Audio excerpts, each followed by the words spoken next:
Yes! My power has grown enough to where I can physically manifest myself in this plane. What the?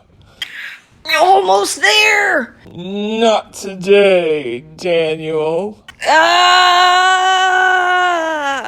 Hello, small, helpless patrons, and welcome to the GrooveMaster's real world.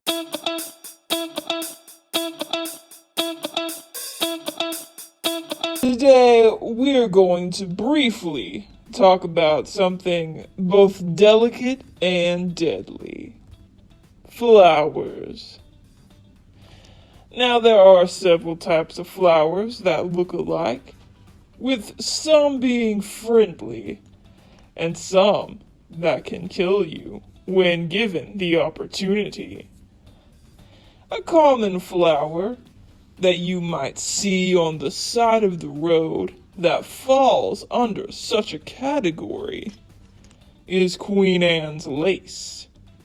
You may have seen this white flower on the sides of highways across the state, or on one of many of Arkansas's numerous walking trails.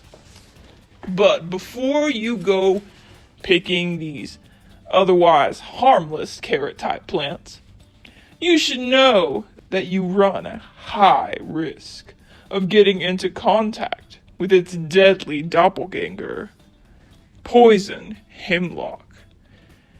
And telling these two apart can be quite difficult, patrons, as these two plants are about the same height.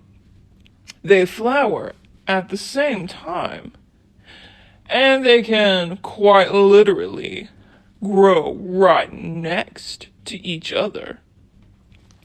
And it is especially nasty when you consider that poison hemlock is not only toxic for your body when you eat it, but also when you touch it. So, am I going to tell you the difference between these two? No. Groove! Daniel, stop dipping in my Kool-Aid. You tell those kids the difference between Queen Anne's lace and poison hemlock. Oh, Daniel. Sweet, stupid Daniel. You fail to understand you have no power here anymore.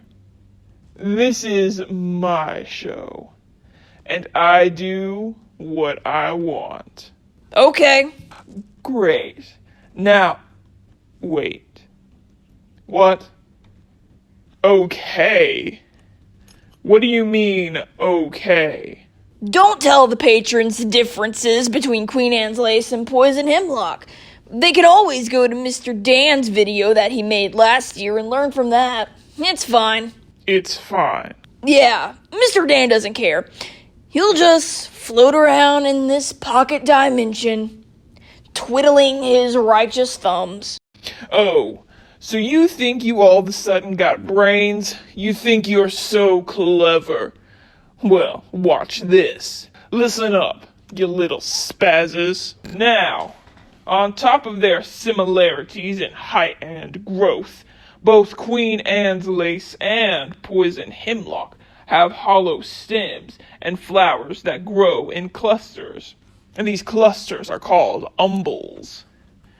The umbels on Queen Anne's lace are shaped differently than poison hemlock, with the ones on Queen Anne's lace being flat, while the umbels on poison hemlock are umbrella-shaped. Also, pay attention to the flowers themselves. In the middle of the flowering of Queen Anne's lace is a reddish-purple dot. Poison hemlock has no such dot. Another thing to look at are the stems. The stems on Queen Anne's lace are hairy and have no reddish-purple splotches on them. The stems on poison hemlock do not have hair, but they have those reddish purple splotches. But wait, patrons, there's another. And the effects of getting in contact with it can be notably worse. You see, there's a rather fascinating little plant called hogweed. Hogweed is similar to Queen Anne's lace in that this white flowering plant has flat umbels as well, but that's just about where the similarities end. Queen Anne's lace and poison hemlock both share a height of about 1 to 2 feet, while hogweed can grow a full foot higher, with the umbels spanning a 3-foot diameter.